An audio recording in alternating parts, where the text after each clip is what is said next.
ہندوستان میں قریب قریب 800 برس تک مسلمان حکومت کرتا رہا، فرانس میں مسلمان 600 برس تک حکومت کرتا رہا، یورپ میں مسلمان حکومت کرتا رہا، ترکستان میں مسلمان حکومت کرتا رہا۔ ساری دنیا کی ٹیکنالوجی، ساری دنیا کی سائنس، ساری دنیا کی کفر، ساری دنیا کی نظریں مسلمانوں کے اوپر تھی۔ مسلمانوں کو ساری دنیا لیڈر مانگتی تھی۔ مسلمانوں کے پاس مندروں کے لیے، چرچوں کے لیے جتنے بھی دوسرے مذہب سے تعلق رکھنے والے ہمارے بھائی ہیں، آدم کی اولاد ہے، جن سے محبت کا حکم ہمیں دیا گیا، جتنے بھی مذہب سے تعلق رکھنے والے بھائی ہیں، وہ پورے کے پورے اپنے مسائل کے حل کے لیے مسلمانوں کے دربار میں آتے تھے۔ آج مسلمانوں کو اپنا حق مانگنے کے لیے، اپنے زمینوں کو بچانے کے لیے، اپنے مدارس کو بچانے کے لیے، اپنے مساجد کو بچانے کے لیے، اپنے درگاہوں کو بچانے کے لیے ان لوگوں کے قدموں میں بیٹھنے کی ضرورت پڑ رہی ہے۔ اگر ہمارے اندر جذبہ نہیں رہا، ہمارے اندر وہ ایمانی طاقت نہیں رہا۔ ہندوستان میں سب سے پہلے توپ بنانے والا ظہیر الدین بابر ایک مسلمان تھا۔ ہندوستان میں سب سے پہلے سڑک بنانے والا شاہ سوری ایک مسلمان تھا۔ مسلمانوں کی ہسٹری میں کہاں تک بیان کرو، مسلمان کہاں تھا؟ آسمانوں پہ تھا مسلمان۔ اس مسلمان کو دنیا کی تعلیم سے دور کیا گیا، ٹیکنالوجی سے دور کیا گیا،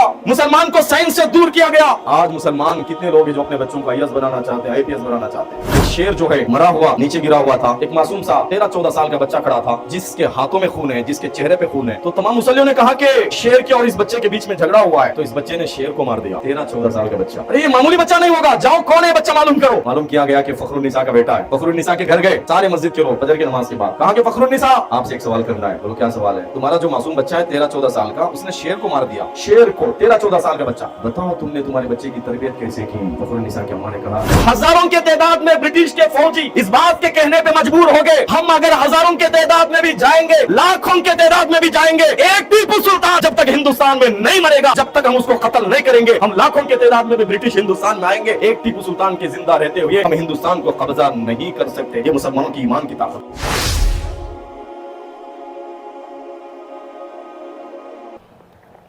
السلام علیکم ورحمۃ اللہ وبرکاتہ۔ ذرا سلام کا جواب بلند آواز سے دیا۔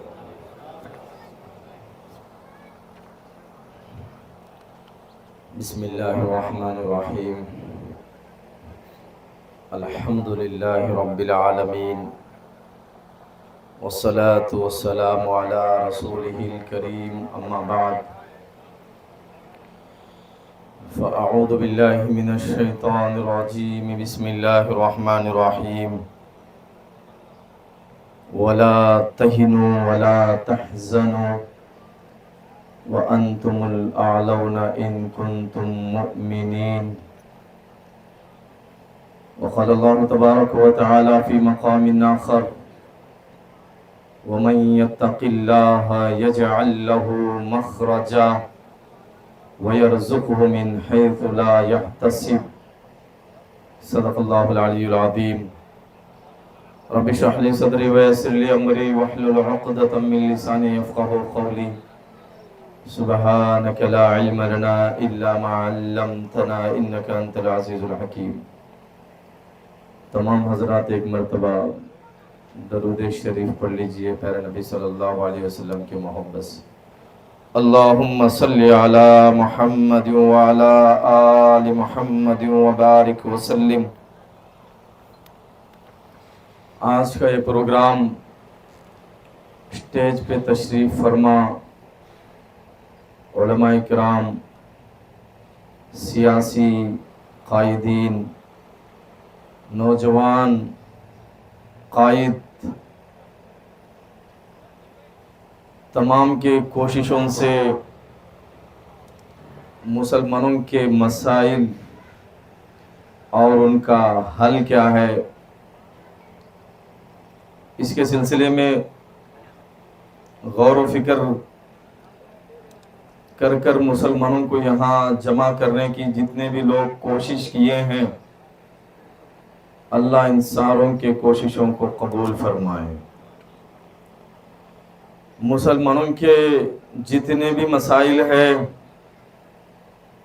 ان تمام مسائل کا حل اگر مسلمان حقیقی اعتبار سے سچا مومن اور مسلمان بن جائے تو مسلمانوں کے تمام مسائل کا حل ہو جائے گا۔ اللہ پاک نے قرآن میں فرمایا وَأَنْتُمُ الْأَعْلَوْنَ إِن كُنتُم مُؤْمِنِينَ۔ تمہارا سر بلند رہے گا، تمہارا سر آسمانوں پہ رہے گا، تم سیاسی اعتبار سے بھی، معاشی اعتبار سے بھی، دینی اعتبار سے بھی، ہر فیلڈ میں دنیا کو اللہ تمہارا مسخر کر دے گا، تمہارا تابع کر دے گا، دنیا کی حکومتوں کو تمہارے قدموں میں ڈال دے گا، شرط یہ ہے کہ تم سچے مومن اور سچے مسلمان بن جاؤ۔ 1000 برس تک مسلمان پورے دنیا میں حکومت کیے ہیں۔ ہندوستان میں قریب 800 برس تک مسلمان حکومت کرتا رہا۔ فرانس میں مسلمان 600 برس تک حکومت کرتا رہا۔ یورپ میں مسلمان حکومت کرتا رہا۔ ترکستان میں مسلمان حکومت کرتا رہا۔ ساری دنیا کی ٹیکنالوجی، ساری دنیا کی سائنس، ساری دنیا کی کفر، ساری دنیا کی نظریں مسلمانوں کے اوپر تھی۔ مسلمانوں کو ساری دنیا لیڈر مانگتی تھی۔ مسلمانوں کے پاس مندروں کے لیے، چرچوں کے لیے، جتنے بھی دوسرے مذہب سے تعلق رکھنے والے ہمارے بھائی ہیں، آدم کی اولاد ہیں، جن سے محبت کا حکم ہمیں دیا گیا، جتنے بھی مذہب سے تعلق رکھنے والے بھائی ہیں، وہ پورے کے پورے اپنے مسائل کے حل کے لیے مسلمانوں کے دربار میں آتے تھے۔ آج مسلمانوں کو اپنا حق مانگنے کے لیے، اپنے زمینوں کو بچانے کے لیے، اپنے مدارس کو بچانے کے لیے، اپنے مساجد کو بچانے کے لیے، اپنے درگاہوں کو بچانے کے لیے ان لوگوں کے قدموں میں بیٹھنے کی ضرورت پڑ رہی ہے۔ یہ صرف اور صرف مسلمانوں کی ایمان کی کمزوری کی نشانی ہے۔ ساری دنیا کی ٹیکنالوجی ہمارے پاس تھی، اللہ پاک نے صرف قرآن سیکھنے کا ہمیں حکم نہیں دیا۔ قرآن میں سب کچھ ہے، سائنس قرآن میں ہے، ٹیکنالوجی قرآن میں، سوشل قرآن میں ہے، میتھس قرآن میں، میڈیکل سائنس قرآن میں ہے۔ اللہ پاک نے قرآن کو سارے انسانیت کے لیے راستہ بتانے والی، ہدایت والی کتاب بنا کر بھیجا۔ مسلمانوں نے دنیا کو سائنس سکھایا، مسلمانوں نے دنیا کو آسمانوں پہ اڑنا سکھایا، مسلمانوں نے جنگی جتنے بھی یہ خزانے، یہ راکٹس، یہ توپ، یہ جتنا کچھ دنیا سے لڑنے کی طاقت، سپر پاور طاقت جو تھی، وہ مسلمانوں کے پاس طاقت تھی۔ آج بھی مسلمانوں نے جن چیزوں کے اوپر ریسرچ کیے تھے، ساری دنیا آج بھی مسلمانوں کی محتاج ہے۔ آج بھی ہسٹوری جاننے والے مسلمانوں کی تعریف کرتے ہیں، مسلمانوں کی قیادت اور لیڈرشپ کو مانتے ہیں۔ میڈیکل سائنس کے اوپر ابو بکر رازی جو ہے، ایک مدرسے میں پڑھنے والا میڈیکل سائنس کے اوپر 25 جلدوں میں کتاب لکھتے ہیں، 25 جلدوں میں، جو فرانس میں کئی سال تک، کئی 100 سالوں تک یہ جو کتابیں ہیں اسکول اور یونیورسٹی میں، کالجز میں پڑھایا جاتا تھا۔ ابن سینا ایک مسلمان ہے، مسلمان 14 جلدیں میڈیکل سائنس کے اوپر کتاب لکھتے ہیں۔ جو 14 جلدیں لکھے تھے، 600 برس تک یورپ میں 600 ایئرز 600 برس تک مسلمانوں کے لکھی ہوئی کتابیں، عیسائیوں کے، یہودیوں کے، دنیا والوں کے یونیورسٹیز اور کالجز میں پڑھایا جاتا تھا مسلمانوں کی لکھی ہوئی کتابیں۔ کس فیلڈ میں مسلمان پیچھا تھا؟ کون سے فیلڈ میں مسلمان آگے نہیں تھا؟ ایک مرتبہ ہسٹری اٹھا کر دیکھی۔ آسمانوں پہ اڑنا سکھایا ابن فرناس نے، سرجری کرنا سکھایا مسلمانوں نے، حکومت کرنا سکھلایا مسلمانوں نے۔ ٹیپو سلطان شہید رحمت اللہ علیہ جو راکٹ بنائے تھے، ہندوستان میں انگریز جب آیا، کوشش کرتا رہا، ہزاروں کے تعداد میں انگریز آتا رہا ہندوستان کو قبضہ کرنے کے لیے، سروے کرتا رہا کہ ہندوستان کو ہم کیسے قبضہ کر سکتے ہیں۔ ہزاروں کے تعداد میں برٹش کے فوجی اس بات کے کہنے پہ مجبور ہو گئے، ہم اگر ہزاروں کے تعداد میں بھی جائیں گے، لاکھوں کے تعداد میں بھی جائیں گے، ایک ٹیپو سلطان جب تک ہندوستان میں نہیں مرے گا، جب تک ہم اس کو قتل نہیں کریں گے، ہم لاکھوں کے تعداد میں بھی برٹش ہندوستان میں آئیں گے، ایک ٹیپو سلطان کے زندہ رہتے ہوئے ہم ہندوستان کو قبضہ نہیں کر سکتے۔ یہ مسلمانوں کی ایمان کی طاقت تھی۔ ٹیپو سلطان شہید رحمت اللہ علیہ جو ریکٹ بنائے تھے، ان کے شہادت کے بعد ان کے ریکٹس کو لنڈن لے جایا گیا، اس کے اوپر ریسرچ کیا گیا۔ لنڈن کے لوگوں نے جب ریسرچ کیا کہ جو ریکٹ ہے یہ ایک مرتبہ 2 میل فاصلے پہ وار کرتا ہے، اتنا زبردست ریکٹ یہ ٹیپو سلطان نے بنایا کیسے؟ ہم پورے یہودی بنا نہ سکے، ہم پورے عیسائی بنا نہ سکے، ہم پورے سائنٹسٹ بنا نہ سکے، لندن اور امریکہ والے بنا نہ سکے، یہ ٹیپو سلطان نے کیسے بنایا؟ ہندوستان کے لائبریری سے فتح المجاہدین کتاب منگوایا گیا، اس کے اوپر ریسرچ کیا گیا۔ 4-5 سال ریسرچ کرنے کے بعد ٹیپو سلطان جیسی ریکٹ کو بنا سکے۔ 4-5 سال الٹا لٹکنے کے بعد وہ ریکٹ بنا سکے۔ اللہ نے ٹیپو سلطان کے ذریعے سے ویسا ریکٹ بنوایا تھا۔ مسلمان کس فیلڈ میں پیچھا تھا؟ سبھاش چندر بوس جب لندن گئے، لندن کے لوگوں نے کہا سبھاش چندر بوس سے کہ ہمارا جو لندن ہے ٹیکنالوجی میں بہت اونچا چلا گیا، سائنس میں بہت اوپر چلا گیا، معاشی اعتبار سے بہت اوپر چلا گیا، ہم تو بہت اونچے درجے پہ ہیں، تمہارے انڈیا کے پاس کیا ہے؟ بھارت والوں تمہارے پاس کیا ہے؟ سبھاش چندر بوس کہتا ہے ہمارے پاس ایک مولانا ابوالکلام آزاد ہے جو آپ کے ہزاروں سائنسدانوں کے اوپر بھاری ہے۔ ایک مولانا ابوالکلام آزاد ہے جو آپ کے ہزاروں سائنسدانوں کے اوپر بھاری ہے۔ آپ کے لندن کے ہزاروں ٹیکنالوجی اور سائنس کے اوپر ایک مولانا ابوالکلام آزاد بھاری ہے جو ہندوستان میں IIT کی بنیاد رکھے تھے۔ مولانا ابوالکلام آزاد ایک مولانا ہوتے ہوئے آج جو لوگ کہتے ہیں سیاست سے ہمارا کیا لینا دینا، سیاست گندی چیز ہے، جو لوگ کہتے ہیں سیاست گندی چیز ہے، سیاست میں نہیں جانا چاہیے، مولوی لوگوں کو سیاست کی بات کرنے کی کیا ضرورت ہے، یہ اللہ کے حکم کی مخالفت کر رہے، پیارے پیغمبر محمد رسول اللہ صلی اللہ علیہ وسلم کی حدیث کی مخالفت کر رہے۔ اللہ کے سامنے جا کر جواب دینا ہوگا۔ جو لوگ کہتے ہیں سیاست سے ہمارا کوئی لینا دینا نہیں، سیاست میں جانے کی کوئی ضرورت نہیں، اللہ کے پاس یہ جواب دیں گے۔ آج جتنے مسلمان معصوم جیلوں میں رو رہے ہیں، جیلوں میں پھنسے ہیں، مظلوم جو لوگ تڑپ رہے ہیں، ان لوگوں کی بددعا لگے گی۔ اللہ پاک کل پوچھے گا ہم نے تمہیں اپنا خلیفہ بنا کر دنیا میں بھیجا، ہم نے محمد الرسول اللہ کو قائد بنا کر دنیا میں بھیجا، محمد الرسول اللہ ابو بکر جیسے لیڈر کو تیار کر دیے، عمر جیسے لیڈر کو تیار کیے، عثمان جیسے لیڈر کو تیار کیے، علی جیسے خلیفہ کو تیار کیے، تم ان کو دیکھنے کے بعد بھی ان کی اقتداء کیوں نہیں کی، ان کو تم نے لیڈر کیوں نہیں مانا، ان کی تابعداری تم نے کیوں نہیں کی؟ اللہ پاک سوال کرے گا کل قیامت والے۔ آج ہم سب کو سیاسی طاقت بننے کی ضرورت ہے۔ آج جو مسلمان کیسا تھا؟ ٹیپو سلطان۔ آج جو ہم وقف کے زمینوں کے لیے، مسجدوں کے لیے، مدارس کے لیے، اپنے درگاہوں کے زمینوں کے لیے جو بھیک مانگ رہے، ہزاروں کی تعداد میں لوگ روڈوں پہ آ رہے، ارے ہم وہی مسلمان تھے جو ٹیپو سلطان شہید نے 5000 ایکڑ زمین ہمارے ہندو بھائیوں کے لیے مندر بنانے کے لیے دان کیے تھے۔ ان کی اولاد ہے آج ہم، مگر ہمارے اندر جذبہ نہیں رہا، ہمارے اندر وہ ایمانی طاقت نہیں رہا۔